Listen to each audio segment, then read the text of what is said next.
Zo, goedemiddag en welkom op deze Xelyo Quality Talk.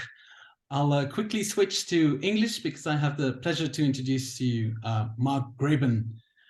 Mark is an awarded author, he's a podcast host, he's a consultant coach and advisor with KaiNexus, and he specializes in lean and continuous improvement. His works include lean hospitals, healthcare Kaizen, and measures of success, of which he will share some key insights today. I also heard that he's currently finishing his next publication called The Mistakes That Make Us. And the focus of today's talk will be on process behavior charts, which indicate the output of processes over a period of time. And in his presentation, Mark will share expert tactics for shifting leadership focus from the old standby of drilling into random metrics to instead using data points correctly to systematically improve overall performance for the long term. Mark will also ask a couple of multiple choice questions throughout his presentation via a polling platform.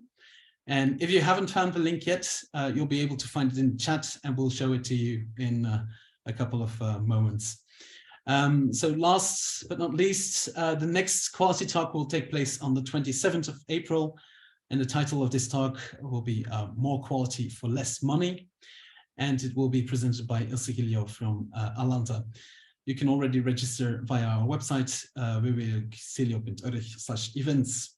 Mark, the floor is yours. Good luck. All right.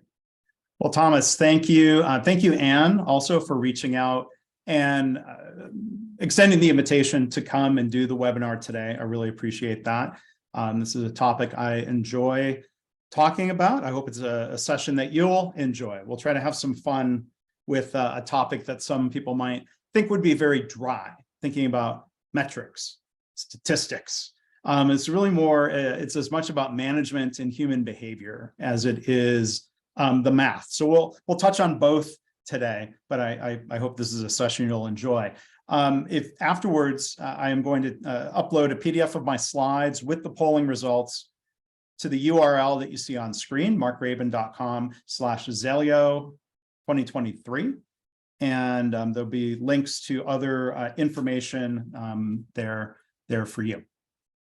And then I will leave this up for a minute. We're going to do some interactive polling. As we go, the QR code and this web address will appear on screen again. I think the easiest way is to just scan the QR code with your phone, and the polling works really well in a mobile browser. There's no need to log in. This is all anonymous. You don't have to enter a name. It's very easy. And I hope you'll participate in the polling.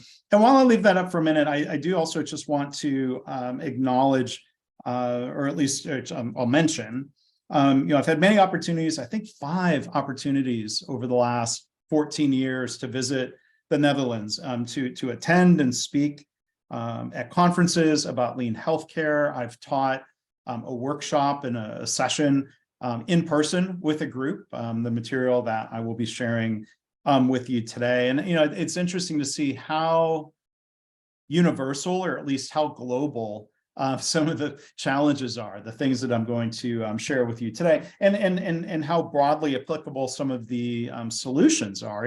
If I can help you agree first that there's a problem, maybe with the way some organizations look at metrics over time, how they react to metrics over time, hopefully I can also illustrate some solutions that I also hope you would agree are helpful. So the first question, you may have already been answering it, that's fine. General question here, and this will also help us test the polling. What would you say is your knowledge and or experience level? And I realize knowledge and experience are not the same thing, but how would you rate your knowledge and comfort or expertise around PBC, process behavior charts, or SPC, statistical process control, sometimes referred to as control charts? So, starting, and everyone's welcome, right? So if this is a new topic to you, I hope to explain it in a way that is helpful. If you know a little bit, but you haven't used them, I think today will also be useful. If you feel comfortable creating and using SPC or process behavior charts, I hope I share some ideas that help you feel more comfortable with those and share some ideas you haven't heard before. And then maybe the top level where you think you didn't need to invite Mark because I could be presenting webinar on the topic. So we'll see if we have some responses coming in. Okay, well, that's very helpful. That's very good to know that a lot of you are relatively new or very new to this. And okay, that's very helpful. That's very good to know. All right. So I want to set the stage and talk a little bit about, I mean, and to me, I think this is good lean problem solving. Let's define the problem statement first.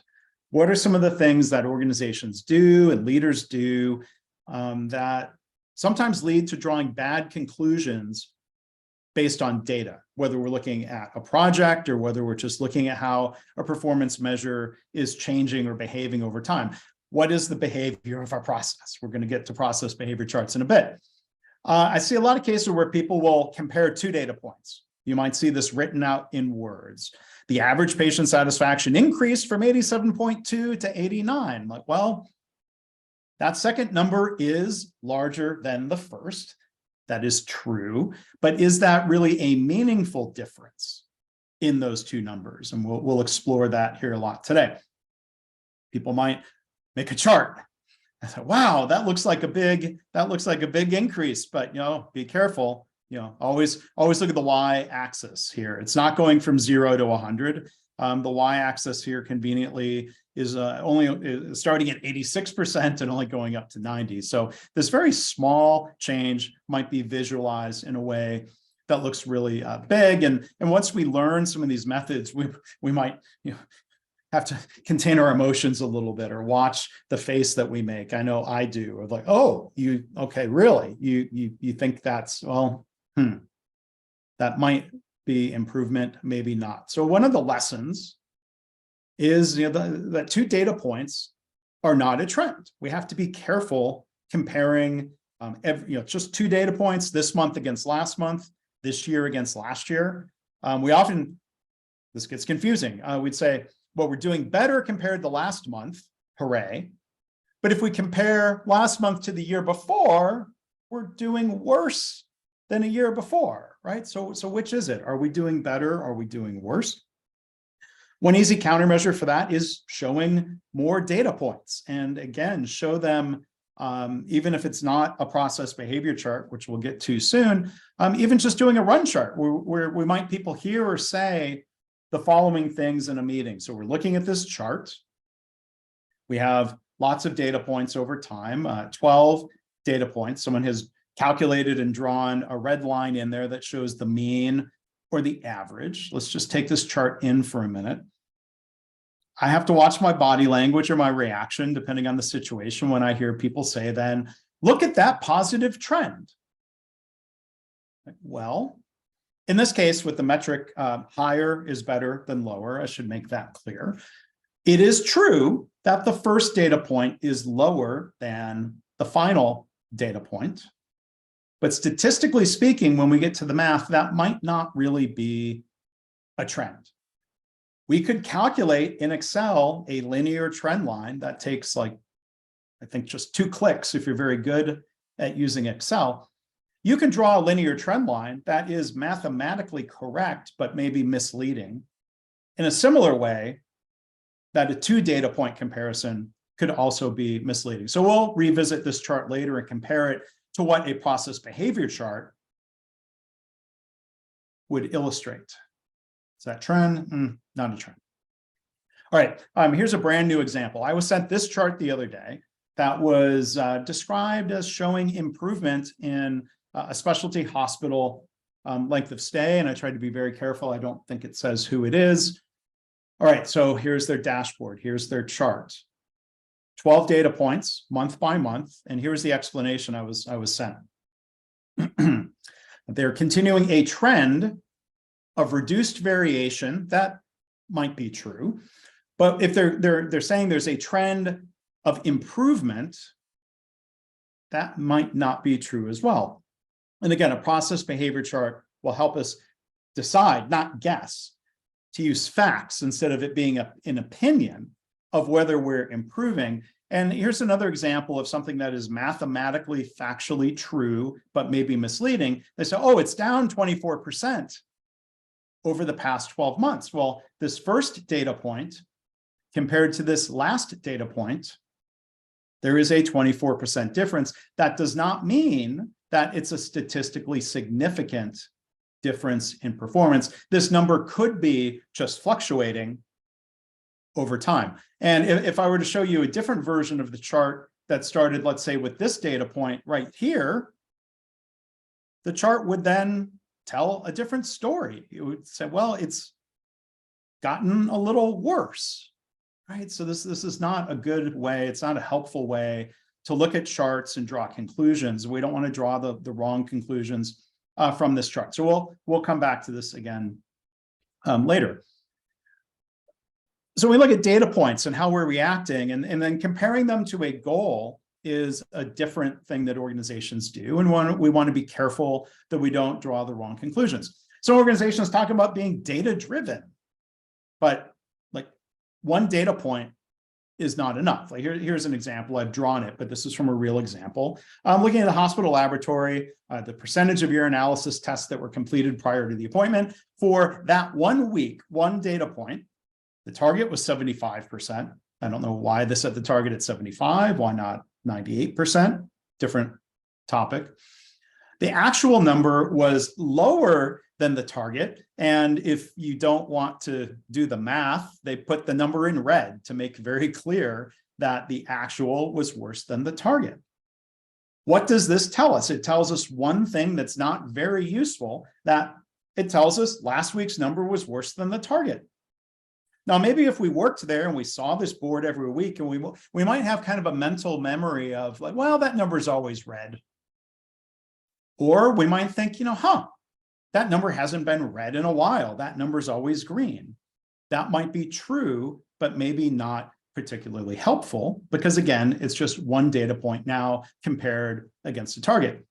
I've seen organizations, though, that if the color coding is not enough, they will, I do not recommend this, but organizations will use emoji magnets that you can buy. I would not buy them, but they are available. And there was a frowny face. As if, okay, well, as if the red wasn't upsetting enough or motivating enough. The smiley face makes us try harder. I think that's bad problem solving. And I say only half jokingly, if the smiley face was effective, like why not increase the emotion level? I don't know. It doesn't help. I call this management by emoji. And again, I think this is part of the problem statement. This is not the solution. So we'll get to solutions soon. Again, one data point is not a trend. What about 2 data points? We often see data represented like this, comparing previous month to the current month. There's this color coding and comparison against the target. Now, for some reason, 2 of these hospitals have a different target than others. All these hospitals want the number to be higher. Higher would be better. So we're comparing 2 data points. We see red and green, and then there's this column with the arrow that I think is mislabeled as quote unquote trend. It's not a trend. All it is a simplistic comparison against the previous month. And we could probably do that quickly without the arrow. Okay, so that brings us to our second polling question. And again, if you joined us late, there's the QR code you can use with your phone or a tablet. If you're on a browser, you can put in pollev.com/MarkGraban267.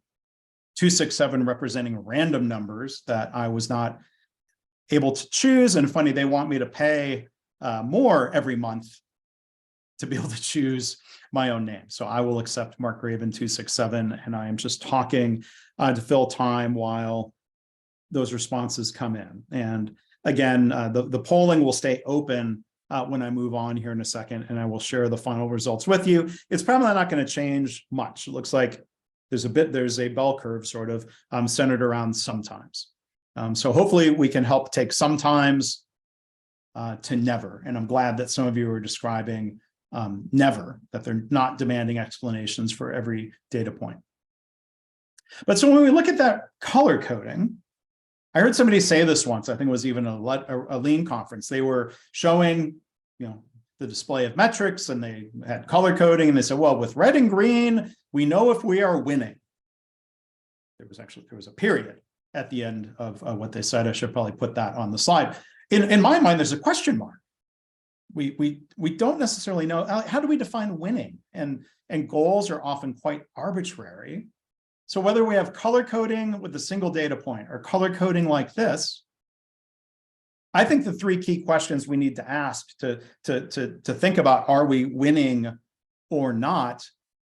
First off, are we achieving our target or goal, not just for 1 week or for 2 months, but we want to see trends over time. These two ways of representing performance data really don't help us answer this question. Are we improving? Whoops. Second question, are we improving? 1 data point, we really don't know. With 2 data points, I would still say we don't know. And then how do we improve? And I'll come back to this later. And the two possibilities to answer this question, how do we improve? One would be to be reactive, reacting to a significantly different data point, an outlier. Later, I'm going to call this a signal. But leaders make a mistake when they react to every data point. Sometimes we need to step back and not just react to every data point, but look at performance over time. We need to look at how our system is performing in a less reactive way. Okay, so how about more numbers? I've made it clear I don't like 1 number. I don't think 2 numbers are enough. Sometimes people do this. I'm not sure how popular the game or sport of bowling is in the Netherlands or anywhere in Europe, but either way, we can ignore the name for now. But the thing that I think is most important is even if we list 12 data points and we have some red-green color coding and we have that up or down, not really a trend.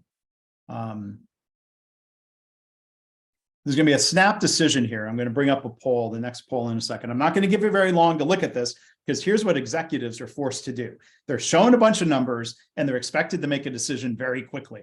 So of these 4 hospitals, 1, 2, 3, or 4, or site 1, site 2, site 3, site 4, I'm only going to give you about 5 more seconds to look and decide which one of these sites deserves the most attention, the most investigation, perhaps the most help. Site 1, site 2, site 3, site 4. So we have some votes coming in for sites 1 and 2, because those were all in the red. We have somebody voted for site 4. That happens. Usually we get votes for all of the sites. So, okay, nobody voted for site 3 because that one, well, okay, someone did. Unless you're just messing with me. Okay, that one was all green, right? But so there's a range of, oh, I didn't mean you, no, you didn't need to take your vote away. My point here is that it's very hard to determine from the way I've presented that data of who is most in need of root cause problem solving, if you will, who needs to start an A3 about their performance. Usually, look, it's more of an opinion than anything. So I put the numbers back up again. How does this view of metrics help us answer these 3 questions? Are we achieving our target or goal? Well, we have a little more information. Sites 1 and 2 are never achieving their goal. Site 3 is always achieving the goal, but note again, their target is lower. I don't know how they manage that. Hospital 4 is going back and forth between red and green. That may or may not be statistically significant. Are we improving? We can look at the numbers a little bit differently instead of just looking, well, if it's all red, we might still be improving. If it's all green, performance might be getting worse. And understanding that helps us understand how we answer that third question of how do we improve.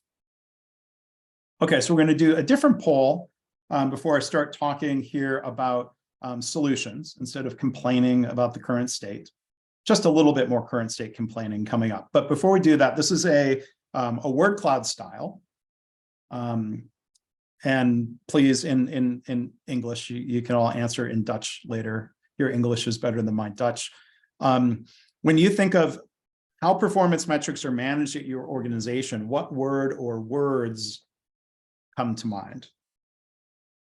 Dashboards. And while these are coming up, when I say your English is better than my Dutch is, I I would answer new to me if I was being polled about how well do you speak Dutch. I only know a couple of words, and I probably say them badly. I told Thomas, I know that I was taught the word gezellig in visits to the Netherlands and what that concept means. I love that spirit and that word. Okay, so we have monthly, facts, figures, color, KPI, dashboards, quality, well, interpretation.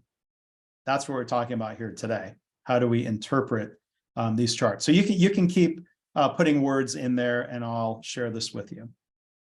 So again, like the solution I want to present here is the process behavior chart. I'll show you what that is. We'll talk about the implications of it. In the National Health Service in England, they are teaching and using process behavior charts. Samantha Riley is the woman who teaches this. She's written a free ebook that you can find on the NHS website about using process behavior charts, of moving away from 2 data point comparisons, of not relying only on red and green. She uses a hashtag on social media, plot the dots, right? So on one level, it's just what's the solution, plot the dots. Even if we're not using a process behavior chart, drawing a line chart can at least help us see visually. And I think this is a fact. There is variation in every metric, everything we could measure. The question is, how much variation is routine? Oh gosh, don't look at the y-axis. My weight is higher today than when I made this example. But if you step on the scale every day, you're probably, you don't weigh the exact same number, especially to the tenths of a pound. I know you do kilos. There's bound to be variation in your weight. And you might learn, like, well, I shouldn't get too excited about if I was trying to lose weight. 0.8 pounds lighter than yesterday. I probably shouldn't get too excited about that. And I probably shouldn't get too upset if I weigh 0.6 pounds more than the day before. If you have a Fitbit or an Apple Watch, you can look at your resting heart rate. It probably also varies when you look at the daily average. Sometimes you see a spike in your resting heart rate, and you can say, oh, like, yeah, those are the days I was not feeling well and I had a bit of a fever. Well, then your heart rate goes up as a countermeasure to whatever infection you're trying to fight off, right? So in daily life, and anything we could measure about ourselves or a sports team or an organization, there's going to be variation. A process behavior chart helps us understand how much of that variation is routine. So the tool that I want to introduce before I go back to the current state once more, and then we'll deep dive into process behavior charts, is a tool not created by, here we go, the man pictured here, statistician Donald Wheeler. His book is something I read at least 25 years ago, and I recommend it highly. It's called Understanding Variation, the Key to Managing Chaos. And Dr. Wheeler helps us understand that we can see the difference between quote unquote signal and quote unquote noise as he teaches process behavior charts. I think he gets credited with using that phrase, process behavior charts. But as Wheeler says, every data set contains noise. We could think of this as just fluctuation. While some data sets may contain signals, we can think of this as outliers or data points worth reacting to. Therefore, before you can detect a signal within any given data set, you must first filter out the noise. How do we do that in a way that's statistically and mathematically based? How do we make that visual on a chart instead of just guessing or having our opinions about signal versus noise? We use this tool called a process behavior chart. All right, so maybe a fun example here. Without a process behavior chart, and with this temptation to react to every up and down in a data set, we might have behavior like this in an organization. I've seen it in manufacturing. I've seen it in software companies. This is pretty common human behavior, but I think it's a problem. So we might have a metric. We want it to be higher. We have our first data point, and a manager says, well, I want that to be higher. So I set a goal, which makes that data point now red because it's worse than the goal. I'm going to, set the goal, tell the team we're going to try harder, let's perform better. We come back the next day, we're above the goal. The data point is green. This might be an opportunity for management by emoji. I've seen people do this in different organizations, a smiley face. And then here's the thing I thought was fun or cute the other day. I thought, well, instead of generic emojis, I'm going to redo this example with memojis as if I were the manager of this organization, right? So I would be smiling and thumbs up about the green data point. And I might think, well, I'm a good leader. I set a goal that inspired people to do better. Good for me. Well, then performance the next day goes down and I might be shocked. I'm like, what happened? I thought we were improving. We went from green to red. Come on, everybody, don't take your eye off the ball. You might say things like that are kind of meaningless. Well, then performance gets better a few days in a row. And now it's in the green. Like I might celebrate, meaning I might buy lunch for my team, or I might treat myself to a fancy dinner because look, I'm a good manager. I told them to do better and they did. Performance goes down, it becomes red. I might be annoyed at my team. And I start thinking, oh gosh, I bought them lunch and now they're taking it easy. They're not as concerned about performance. I should probably stop buying them lunch, which I would say that's probably not the right way to think about it. Then things get better. Oh, well, getting upset at my team drives performance better. I love my team. Now I know what they need. When performance gets bad, they need a talking. And so like, look, this isn't, I don't think, a good way to manage. If you know, okay, I'm not going to curse at my team to try to help them do better. But you know, that range of emotions in this management by emoji, it's just not very helpful. Okay, so we're almost to the point of seeing our first process behavior chart. Here's an example from this I think was April 2020, early in the pandemic. This is a hospital in the US that I taught these methods to, and they were using these methods. On their dashboard, early in the pandemic, it was actually March going into April, they have what we call an X chart. I'll come back to that in a minute. The number of employees out sick, like the weight on a scale, like other metrics, that number looks like it's just fluctuating around an average. And their goal as a leadership team, understanding process behavior charts, was to avoid reacting to every up and down. Hooray, oh no. I mean, you know, this data point didn't mean the pandemic was yet spinning out of control. Because look, that number, there's variation. So when they drew a process behavior chart, and I'll come back to the math about this in a minute, you plot the dots. You add, in this case, I tend to use a green line as an average. And then we calculate these two red lines. These are called the lower and upper limits. That are they are plus or minus 3 sigma around the average. And we'll come back to the calculation. This is not the same thing as standard deviation. It's plus or minus 3 sigma. And what the leadership team of this hospital recognized from their use of process behavior charts is that all of the data points here could be described as noise or common cause variation. That this represents what we would call a predictable system that going forward, any day between 0 and the upper limit, between about 0 and 33 people off sick, that's all in the realm of noise. It wouldn't be worth explaining or overreacting to. Now, but, and this is hypothetical, had the pandemic started getting when it started getting really bad, one way they might detect this is seeing a data point that's above that upper limit. We would call that data point a signal. We would say it's the result of special cause variation. So that one data point, that's the only time it's helpful in this chart to ask what changed and what's the root cause. We wouldn't want to ask that same question here or here or here. We would ask it here because it's above the upper limit that we've calculated for our chart. So there are 3 simple rules. They are math-based, but they are also very visual. How do we find signals in a process behavior chart? The first rule I've already showed you is a single data point either below the lower limit or above the upper limit. The other rule that would tell us that our performance has shifted up or down is what I call rule 2, 8 or more consecutive data points, in this case, all below the average. That is not likely to occur as a result of random statistical fluctuation.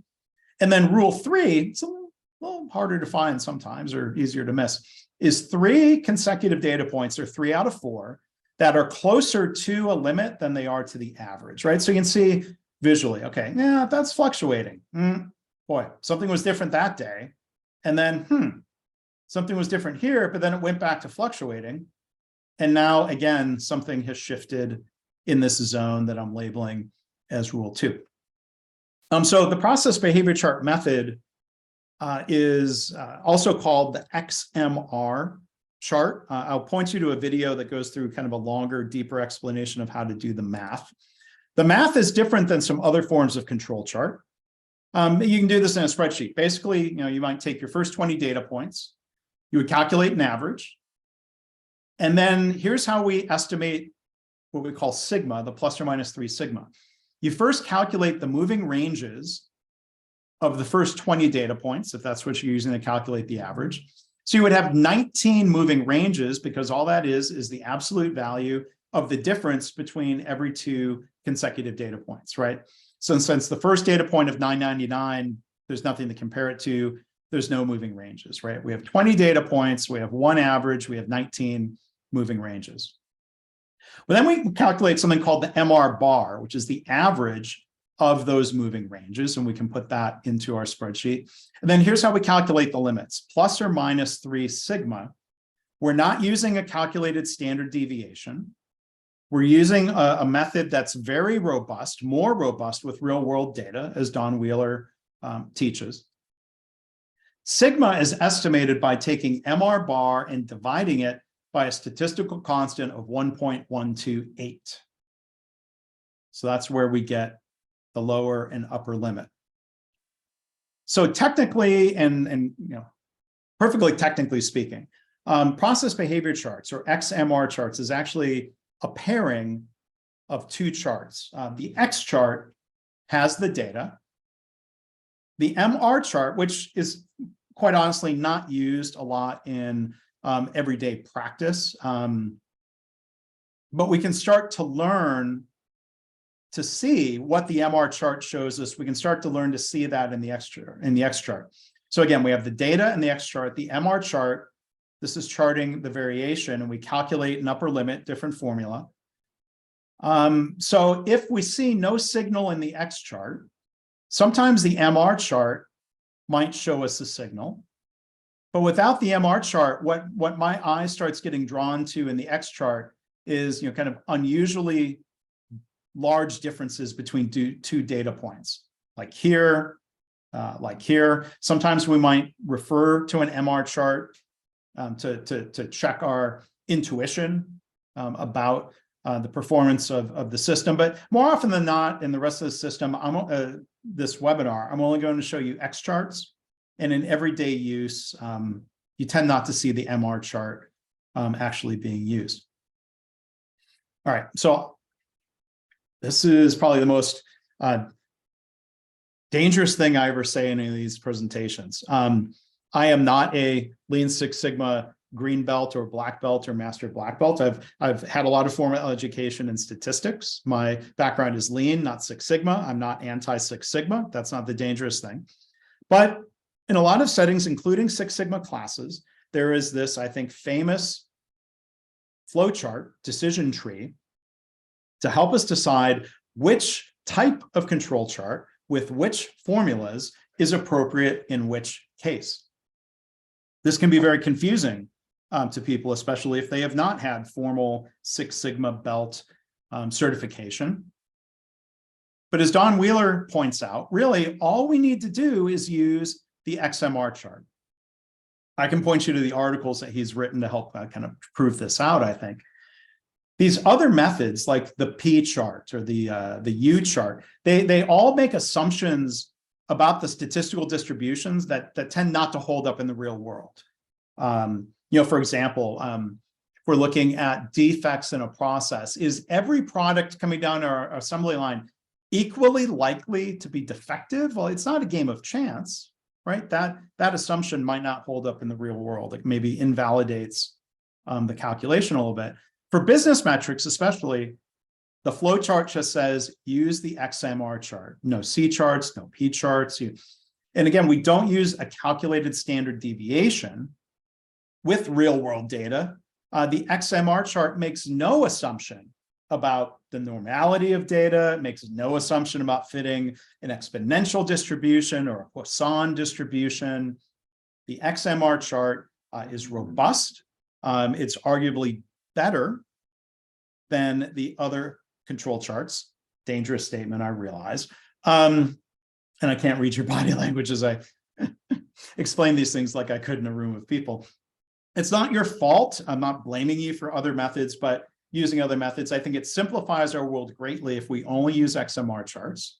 And again, it's simple in a way that's not hurting the quality of our analysis. It's arguably helping the quality of our analysis, and it's helping people adopt control charts because we're only using one type of control chart with straight line limits instead of limits that are constantly fluctuating like some of the other methods will give us. So if any of you want to talk about that more at length, we can do that during the Q&A, or we can do that on another day. But I want to share a couple of use cases around how process behavior charts can help us. First off, we can use process behavior charts to help us evaluate improvement work, like projects or major initiatives. We'll start there. We'll come back to the other way we use process behavior charts, which is just monitoring performance over time. All right, so here's an example. This is a project that I was helping on before the pandemic, looking at patient experience scores and ratings for an outpatient surgery center. Here's the baseline data.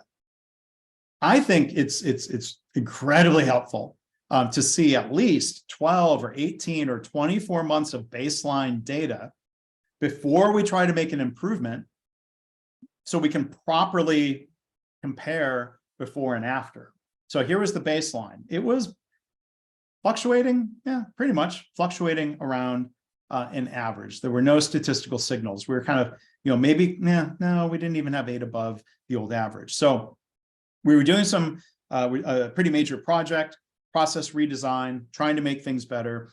Here's how we test our hypothesis. We start plotting new data points on the old chart with the calculated average and limits from the baseline. And what do we see? The first month after our process changes created a signal. That data point above the upper limit tells us we made a statistically meaningful improvement to our system. It is no longer fluctuating around the old average. We still might think this number is not high enough. It might be quote unquote red. But as we add additional data points, like here, seeing 3 out of 4 that were closer to the average, we would call this a Rule 3 signal. Let me show a couple other examples. Hospital that was trying to improve, meaning reduce, reported patient pain scores. The year 2017, they were using one anesthesia method that I wouldn't claim to understand, but here's their chart. They had a level of baseline performance. They made a change going into 2018.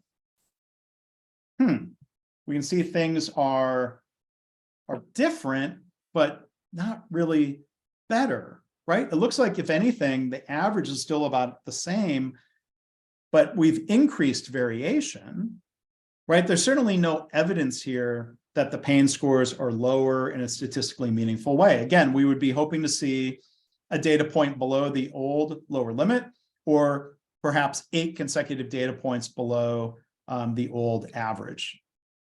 If we look at the X and MR chart together, we can start seeing, the signals in the MR chart kind of correspond to what we see in the X chart of like, okay, wow. With this new method, variation for whatever reason has increased, and we may want to go back to the old method or make sure we understand why our hypothesis didn't play out. We thought we were making it better, but it didn't get better. But here's another example, that same hospital system. Changing the PACU means basically post-operative recovery unit. With the introduction of a new protocol, shown by that orange line, we see a signal, right? We can say, if this change didn't lead to an improvement, this change did, because we see a signal or signals in the X chart. All right, so let's come back to this chart for a minute. And this is actually, I described it as a run chart, the black line. The gray bands actually are showing quote unquote control limits from whatever different control chart methodology they've used. And again, I think this really confuses people when the upper and lower limit is constantly changing based on the sample size of N. Like with an XMR chart, we don't need to do that. Here is that same data represented as a process behavior chart. There's no evidence. Is there evidence of a signal? Now, this orange line shows when they describe that a process change had been made. I'm like, oh, such a lost opportunity. Only seeing one data point representing the before isn't very helpful. I would want to see 12, 18, 24 months, even give me 6 months of baseline. But what we see, okay, we do see a signal, right? These 3 data points are closer to the upper limit than they are to the average. Things got better. Here's the question we have to answer.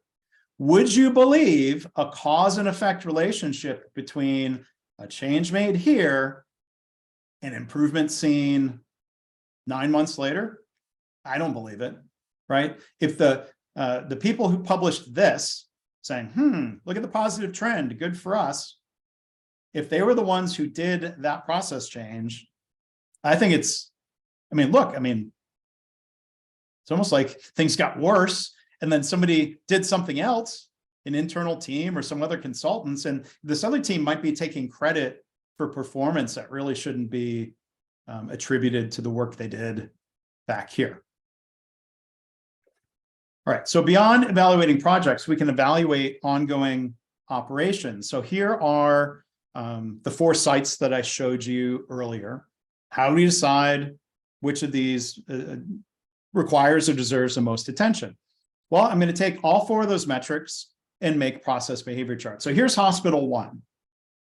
And just compare, like, just how much more visually clear it is in the chart that, the bowling chart shows us that it's all red. Here, there's actually been some very significant improvement that's taken place over the course of the year.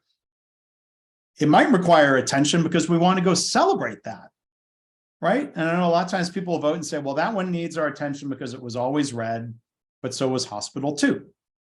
Hospital 2's process behavior chart tells a very different story. Hospital 1 was showing, looks like there was a big leap in performance here, and then maybe a second leap in performance here. What happened in those timeframes? Hospital 2 seems to be mostly fluctuating around an average. Those are 2 very different situations. If we overlay the red and the green, it kind of helps illustrate the point of, they're both always red, but they're different situations. Hospital 1, there are many signals in the chart. We would ask what changed, what made things better. Hospital 2, it's nothing but noise.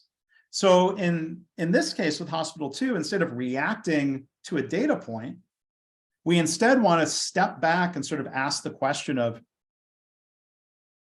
why is our system designed in a way that's driving this performance over time, where it's pretty much fluctuating around an average? How do we improve the system is the question we should ask, instead of asking, why was that data point bad? All right, so now let's look at hospitals 3 and 4. Hospital 3, that was all green. Visually, I think this shows us something very different. There was apparently a downward shift in performance. It's all green, but something happened here, it looks like, that shifted performance down. Hospital number 4, that's going between red and green, is just fluctuating around an average. So we compare the 2 situations. For Hospital 3 on the left, there are 2 clear signals where we should ask, what's the difference? What changed here? We see, more than 8 consecutive data points below an average. Something changed. Hospital 4, it shows nothing but noise, right? So the fact that it's just fluctuating between red and green is a function of where the goal or the target was set at 70%. The goal had been set to 90. This would have all been red, like hospital 2. But we would have seen, like hospital 2 again, there's nothing but noise. So process behavior charts help us to separate signal versus noise. So take that in again for a second. The next polling question is going to revisit that question. And I can flip back to this chart in a second. Now, which do you think? Which site deserves the most attention? So I'm going to put these charts up and the voting continues. Sites 1 and 2, sites 3 and 4. And the word attention, that could mean problem solving or celebration. Okay, we've got a lot of votes coming in for site 3. Yeah, I think I like that answer because, you know, there was this downward shift. Let's understand what happened here. Is that a change that we could somehow counteract to bring performance back to where it had been in the past? The process behavior chart helps us distinguish between those situations. And the voting can continue. Thank you for that. All right, so let's look at this chart again.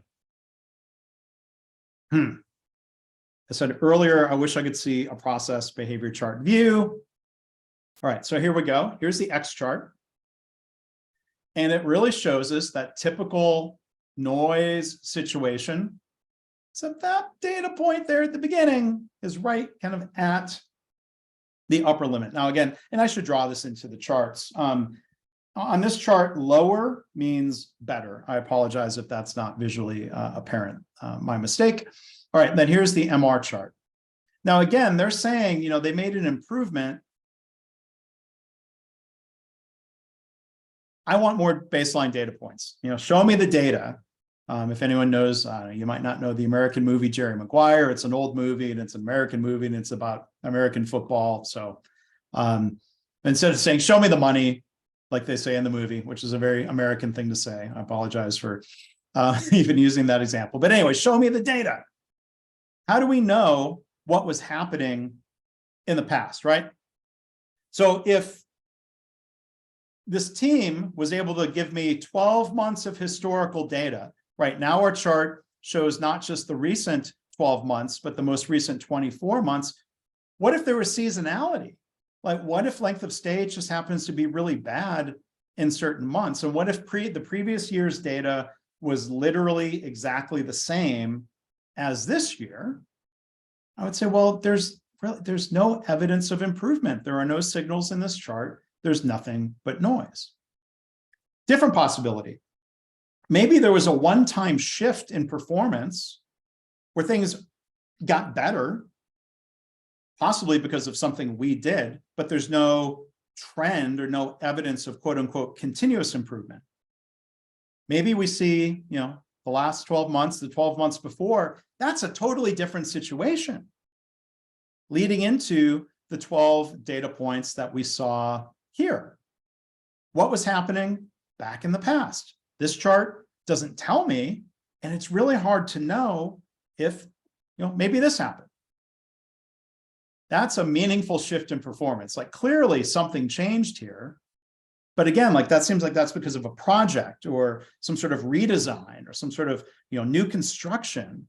I don't see evidence of continuous improvement. And another way of representing the X chart might be like this, where it used to fluctuate around this average.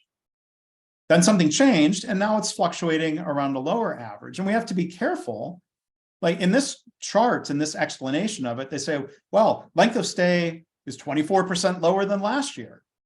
That is, like, I could not back that statement up with without having more data points. The trap might be assuming it's going to reduce another 24% this year. Where if this is the scenario, like I don't see evidence that it's getting better. We might need a new project if we want to shift that further down. And there's one other possibility. If we look back and see older historical data, Let me go back and show again. Like here's the first month in this chart as it was presented and explained. When we go back and add 12 more months of additional data, it's quite possible that that one data point was what we would call a signal or an outlier or a blip, an unusual occurrence. And it would be, I'm not saying this hospital is being intentionally misleading. There are times though, when people choose their time frames selectively in a way that shows improvement. And again, like I should make another slide that says if we started the chart here, it tells a different story. And I think that's either inadvertently misleading or somebody could be trying to fool us. That's why we need more data points. And I would argue we need a process behavior chart. So let's look at a couple more examples of some scenarios with process behavior charts, looking at not just, I'll bring the chart up in a second, my mistake. And I'm looking at the next slide. You see a slide that asks a question that we're going to answer next. Is our metric predictable and or capable? So I used the word predictable earlier, and this chart here, coming back to it, where there's no signal, we'd say there's nothing but noise. We could say this is a predictable system that's going to tend to give predictable performance going forward within the range of those limits. But let's look at a chart like this. We see the red line of the upper limit, the red line of the lower limit. Coincidentally, the upper limit that we've calculated is very near the goal that somebody chose, right? 70% goal for being green. It's coincidental in this case that the upper limit happens to be there as well, right? So this is a system that's almost always red. So I would say, look, it's not capable of consistently delivering performance that's in the green. It's unpredictable because we could say it's not in control. We see signals. This data point that I'm moving my mouse around here, hopefully you see where my mouse is. This data point that's in the green isn't meaningful because it's green. I mean, that might be fine. We might be happy that it's green. What's meaningful is that it was above the upper limit. Like something here was different, and it looks like it was very temporary, right? So this might have been, people might have celebrated the green and thrown a party and gone out for a beer after work instead of really understanding, well, why was that day better? And if all we did was celebrate, and then maybe, yeah, like that, temporary change, temporary performance. Then similarly here and here, there are signals that are red, but they're meaningful because they're below the lower limit. What went wrong here? Why was that effect bad but temporary? What happened here? These 3 data points, an effect that was bad and lasted for a couple of days. If we don't understand why performance got worse and it just magically got better, there's risk that, like here, it's going to get worse again. And then again here, you know, we're not just randomly getting a green data point, like something was different this day. It could be something different, but if we're not learning from these green days and what's different, and is that something that we can turn into our quote unquote standard work, it's a lost opportunity. So an example like this is unpredictable and not capable. Part of the advice would be to help stabilize the system. We want to prevent the days where it goes into the red. That's a good time to ask, do we understand the root cause of why those days were below the upper limit? Maybe more importantly, do we understand the root cause or causes of the days that were in the green? Because we don't want just random green days. We'd like to have consistently good performance, predictable and capable. So here's a chart. Here's an example that's predictable and not capable. it's predictable in that we see nothing but noise. The data is basically just fluctuating randomly around our average well within our limits. There's never any green. So the way we improve the system is in that less reactive, more systematic way. Not asking about any one data point or any set of data points. We need to go understand our process and use all the Lean and Six Sigma tools that we would use to understand and improve the system. All right, now here's kind of the best case scenario. Here's a metric that's predictable and capable. It's predictable in that we see nothing but noise around the average and within those limits. And maybe even better yet, like that's all well within the green range. And I would feel very confident that in predicting that this metric going forward is always going to be green unless something changes, right? So we use the process behavior chart to detect if something has changed. We'll come back to that in a minute. But it still leads to the question of, can we or should we improve this system? Why has the leader set a goal of 75%? Like, there's maybe still room for process redesign, if not continuous improvement. If the goal was set to 90, that might drive people to understand how to try to improve and shift performance up. All right, now this is hospital 4, as I described it in those 4 scenarios earlier.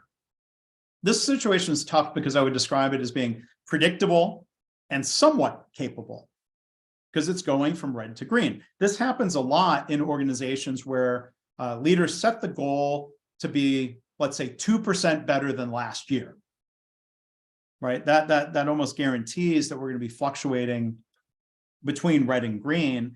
And some of the lessons here are don't overreact. Like, don't ask or demand for people to do root cause analysis every time the data is red.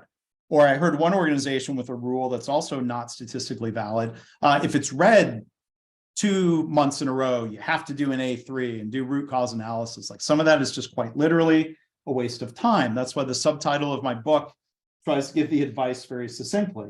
React less, lead better, improve more, right? So the react less part is stop the management by emoji.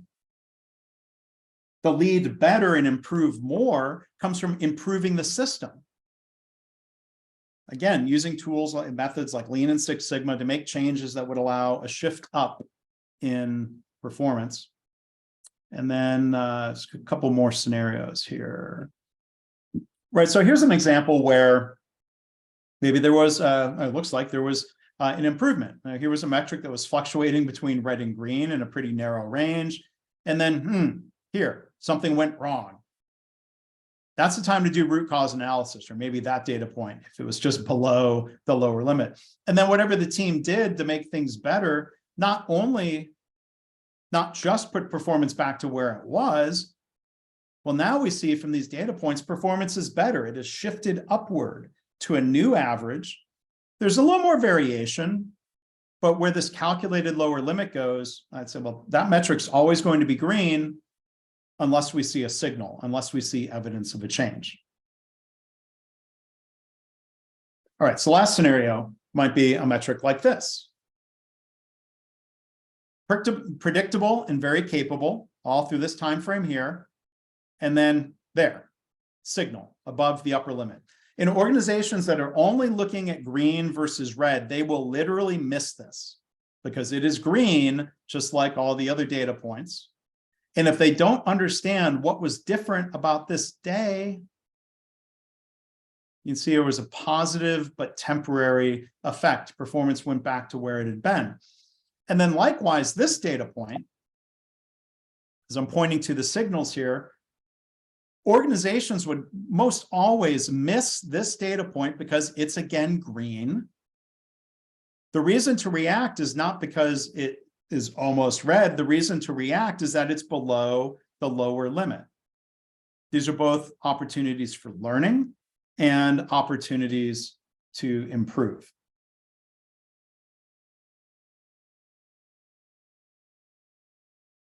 All right, so again, we're going to look at two of these different charts here and pose those three questions that I had asked earlier. And how a process behavior chart, maybe with the red, green overlaid, helps us answer these three questions. One, are we achieving our target or goal? Well, I'd say in the first chart there, are we hitting the goal? Sometimes we might randomly hit the goal, but we're not going to do so predictably. The second chart there, I would say, are we achieving our target or goal? Well, just sometimes. Second question, are we improving? No evidence of improvement here. No evidence of improvement here. In fact, it's gotten worse. That's something worth reacting to. Performance has gotten worse. Do we understand why? That's the time to do root cause analysis. And how do we improve? Third question. Again, this is a time to be reactive. This chart here, probably more like an opportunity to be systematic instead of reactive. All right, so we're going to revisit this question from earlier. Same question, but you might have different thoughts about it now. Now, when you think of how performance metrics are managed at your organizations, what words come to mind? The words could be the same. The words might be different. No wrong answers, just wondering what words come to mind. And when I see a couple responses hopefully come in, then I'll leave the voting open and make just a couple final remarks before we have time for Q&A. Oh, there's a couple more quiz questions at the end. My mistake. Okay, so we see short term, poor, short term again. It's two words instead of, or one entry instead of, okay. All right, panic, yes. Sometimes that panic might be an overreaction, depending on what a process behavior chart would show us. Okay, so we can continue the voting on that question. I just wanted to share one other example. So this health system that I mentioned earlier, the chart about how many employees were out sick every day during the early stages of the pandemic. I had come in and taught a formal workshop with them. More importantly, they were using process behavior charts throughout the organization. The CEO was using them, was learning how to read a process behavior chart.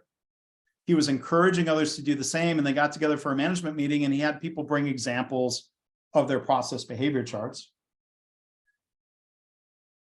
And one thing he said, I think, was a nice endorsement of the continued use of this methodology.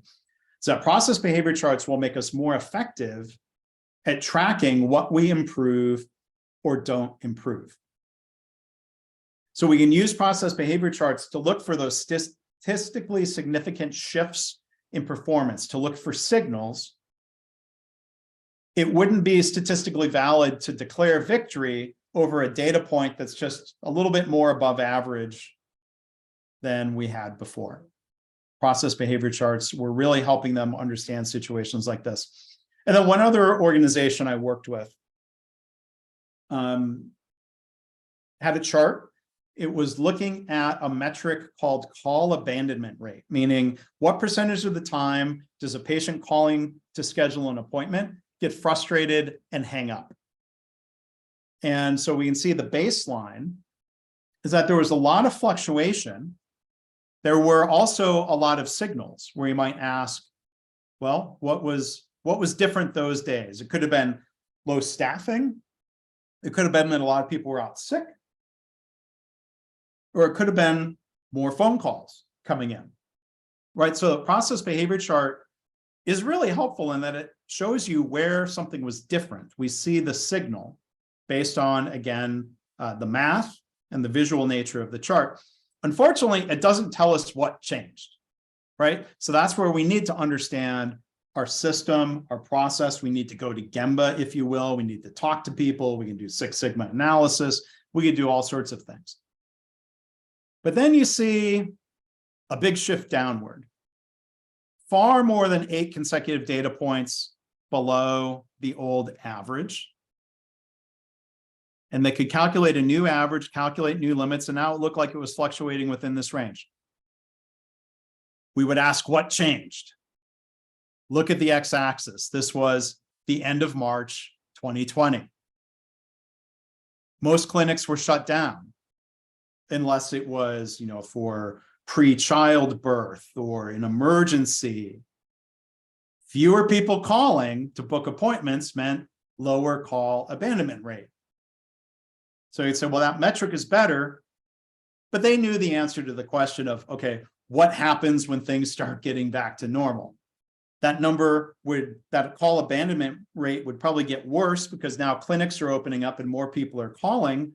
And if more people are out sick because of lingering effects of the pandemic, more calls, more people out sick might mean higher call abandonment rates, right? So the chart helps us form better cause and effect relationships in our understanding of what's changed, what are we changing, and are we really impacting performance. So the president of ambulatory services for this organization described this as a simple tool that helps drive a mindset change to being more systematic about the success of improvement work. So when we use process behavior charts, I think a very easy tool, the math is simple. The visual nature of it helps us react less. That gives us time to lead better and improve more. All right, so hopefully this has been a good introduction. Hopefully I've made the case. We're going to do a little bit of quick polling, and Thomas, I'm going to leave each of these up for a short period of time, but maybe you can start looking at the questions and we'll have time for that. So the first question is your opinion. I would want to use process behavior charts to evaluate projects. Anywhere from at the top, these are probably in the wrong order, sorry, and there's a typo, sorry. Strongly disagree, 1. Strongly agree, 5, or different points in between. Okay, so there's a lot of agreements. Some would agree, strongly agree that you would want to use it to evaluate projects. Next question, I would want to use process behavior charts to monitor ongoing metrics. We'll let some votes come in. I know after I presented this, this feels like a leading question, but I really do want, it's a Dutch audience. I know I will get honest responses and honest feedback, candor, and if not blunt feedback. So that's great. And then the third question, I'm confident my organization could effectively use process behavior charts, anywhere from strongly disagree to strongly agree. Okay, so we'll leave that open. Again, I would invite you, you can go to my book's website, you can get all the slides and links to other resources at markgraban.com/Xelyo2023. You can email me if you have questions or want more information, or if you want to debate or discuss any of this. You can email me, we can schedule a call. I'd love to talk about it and hear what you think. I'm sure I can learn something too in the process. And if you'd like to learn about my next book, The Mistakes That Make Us, the website for that is mistakesbook.com. All right, I think I left us some time for Q&A. Hopefully questions have come in. Not just yet. Hi, Mark, thanks. Thanks in advance. Just a little follow-up on your book title, just to make sure you're speaking to a Flemish audience, not a Dutch one. My mistake. I thought we spoke about this in the beginning. No worries. Oh my gosh. Yes, I should have. We share a similar language. Right. That's it. Right. Well, that will, I hope that, that will probably negatively affect the feedback scores, but please forgive me and please evaluate the content and the presentation of it, and forgive me for that's such an American thing for me to do. Honest mistake. We're a little and at least I know Flemish is, there's not a country called Flemland. No. So at least we're still in Belgium. It's just a language difference. Please give me credit for that. I have actually also taught this material in Brussels. Right. Which I realize is in Belgium. Yeah. It's probably a bit more international. Yeah. That was an international, that was a European Lean Healthcare Conference. That was one of the first workshops that I did with some of this material back in, I think, 2017. It was actually it was just over 6 years ago. And it was my one and only time to come. I was able to spend the weekend in Brussels, which is a beautiful city. So, great. Anyway, I've got a first question from Fritz Koppel. There's a follow-up question as well. So when do we recalculate the 3 sigma limits? That's a great question. When do you recalculate the limits? There's some art to that, where let me go back to a scenario. Okay, so an example like this. Before recalculating these limits, you'll see these data points. And even after 5 or 6 or 8 data points, we'd say we have enough data to calculate what we might call preliminary limits. You don't want to be continually recalculating the limits, but there's sometimes people are taught, like, you always need at least 20 data points. Don Wheeler makes a good argument that that's not necessarily true. That you can start, like, the limits are slightly more valid as you have more data points going into the calculation. But in this case here, because performance has gotten better, and because I would like to predict the range of future performance, this is an example where I would recalculate the limits. If performance had gotten worse, our focus should really be then on the improvement. Like, how do we put the system back to the level of performance it previously was delivering?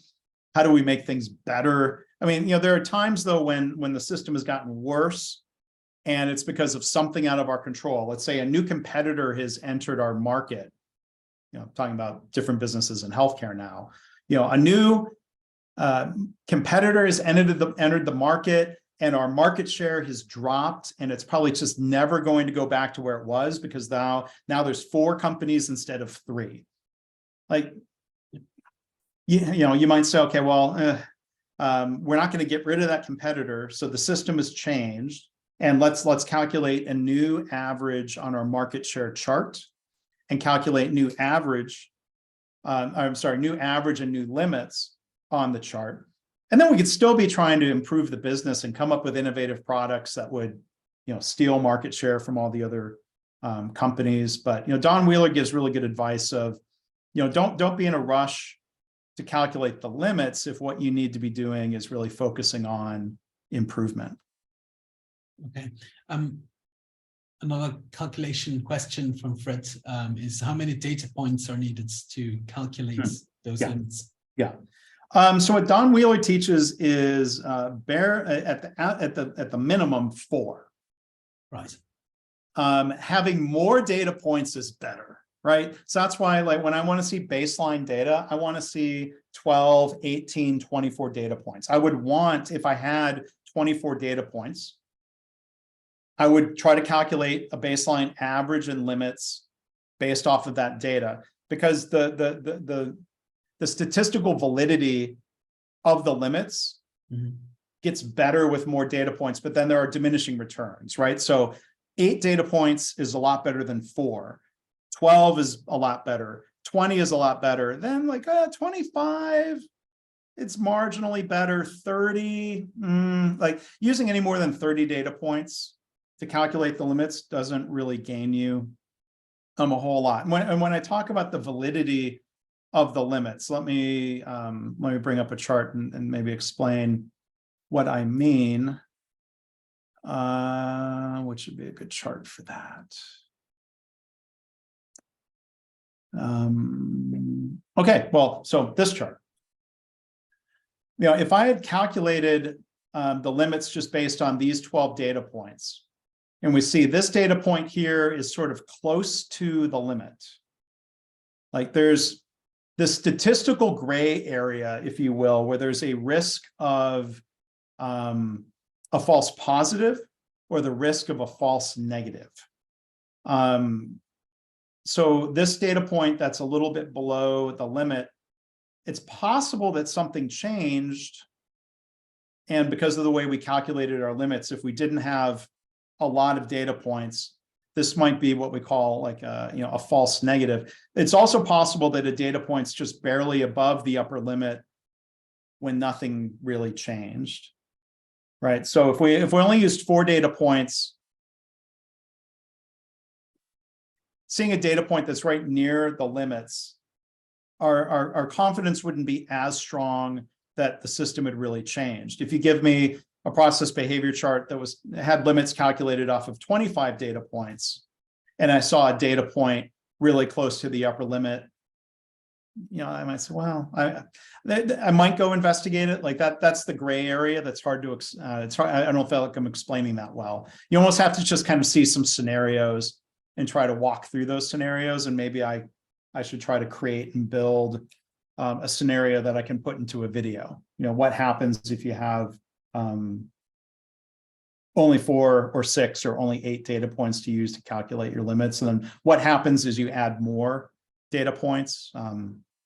So what it comes down to is how many you have available, right, as well?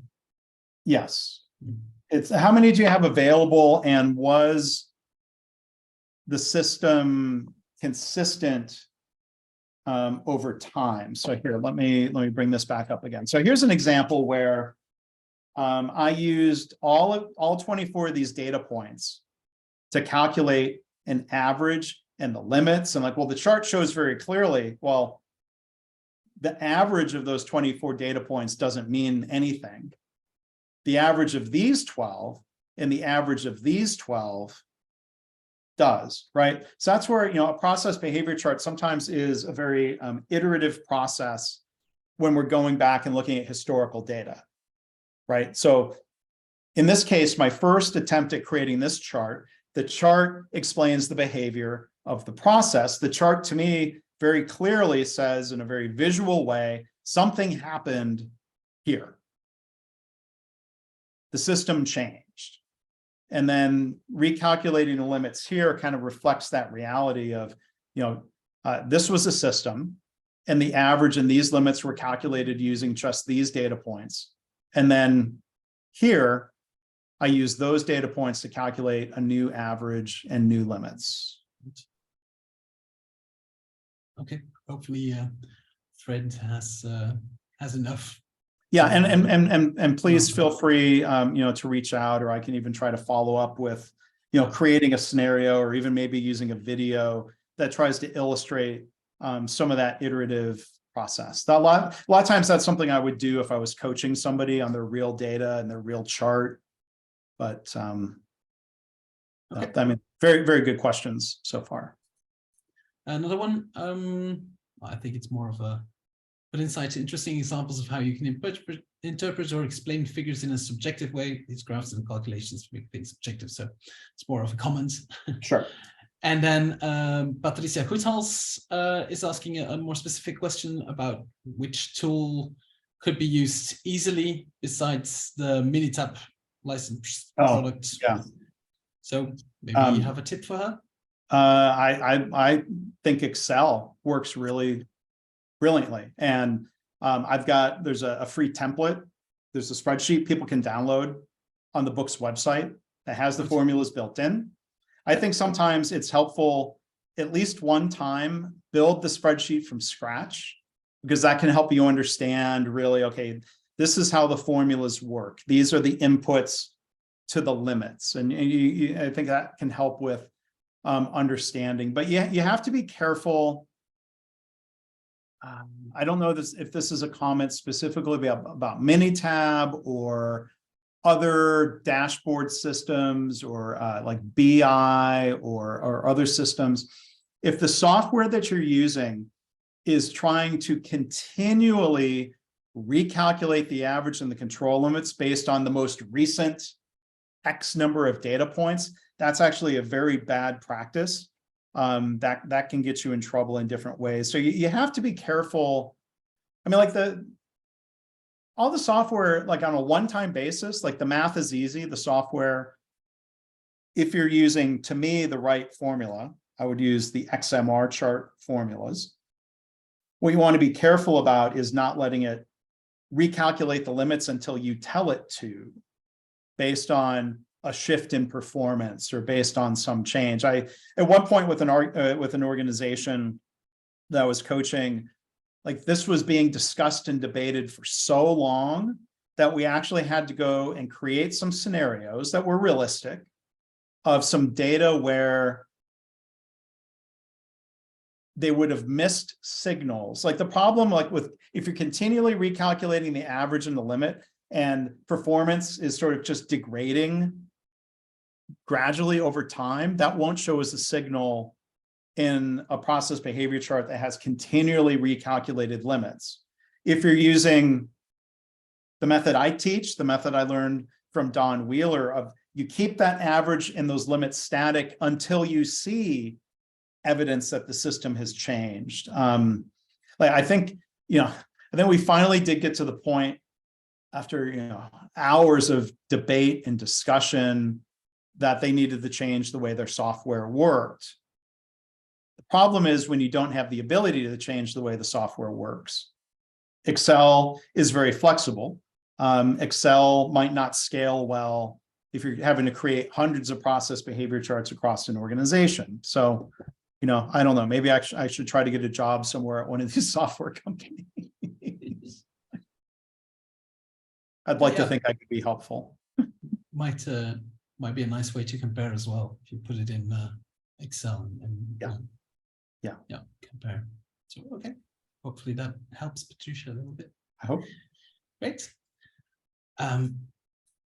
That's about it for the questions that came in. Okay. So I think if there's no more questions, we can more or less end it there. If there's any more questions in the chats or in the Q&A. Yeah. Nope. Not at this point. Well, I was just going to acknowledge again.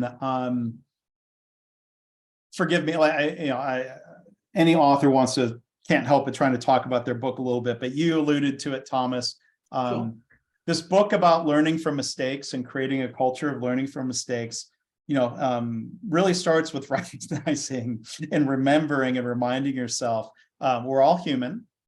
We all make mistakes. It could be lack of knowledge, or I kind of forgot, or I just, mental lapse, or I started talking about Dutch in the Netherlands instead of thinking about Belgium in Flemish. That was a mistake. And so I think, part of the idea on one level is like, all right, I wish I hadn't been wrong. I wish I hadn't made the mistake, but I also, I won't have, it's not going to keep me awake tonight, right? I'm sorry, right? I mean, yeah. And, when people who work for us make mistakes, anything that we can do to keep the focus on learning and improvement is really key, right? I made a couple of mistakes on a couple of slides. This polling thing was new. I left the word G out of the word strongly. I can go fix that, right? People still understood what I meant. I should probably have the low to high go from bottom to top instead of from top. I can fix that. Not a huge mistake. I can fix that. But in organizations, when the reaction to a mistake is focused on punishment, that really prevents us from being able to learn and improve. So I'm going to try not to punish myself. Please don't punish me in the survey. You can say, I hope I didn't upset anybody with that, but I'm sure you're all thinking like, come on, he's an American. If you had low expectations for my awareness of Europe, hopefully, I may have, anyway. Don't worry about it too much. But sometimes an honest apology makes things okay, and sometimes it doesn't, right? It's not like I operated on the wrong side of your body, Yeah, which happens far too often. It really isn't, and it's something that we discussed before in the network as well. How to handle mistakes, because they're quite common, and especially how to avoid them, right? Yeah. Because if you can work on avoiding them instead of, like you said, yes, like finding a right punishment, it's not going to help anyone. And you can do both. And, you know, maybe at some point I can come and do a session that's more on this theme of learning from mistakes. You should expect mistakes to happen, and then because of that, we try to do things to prevent mistakes. This is Toyota and mistake proofing. And like chapter 4 of the book is very focused on things that we could try to do to prevent mistakes. Exactly. Yeah. But then when they do happen, because our mistake proofing is never perfect, when mistakes do happen, when you can be, you know, kind and constructive, that helps people learn and improve. It makes it safer then to speak up and point out a mistake. You know, some mistakes get discovered, and some mistakes somebody speaks up and says, hey, I made a mistake, I need some help. When the reaction to that is kind and constructive, instead of being focused on blaming and punishing, like, we are going to perform a lot better. So the book has, you know, a lot of examples from companies, not just Toyota.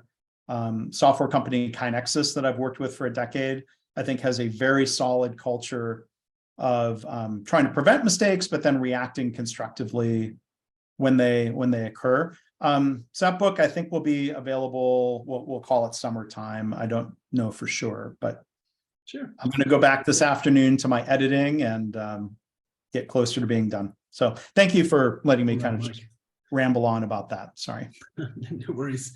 Good luck with the book. Thank you. Thanks a lot for presenting today. And yeah, maybe till next time. All right. Hope there's next time. Thank you. Okay, sure. Thanks. Right. Thanks, Bye everybody. now, Mark. Bye. Bye.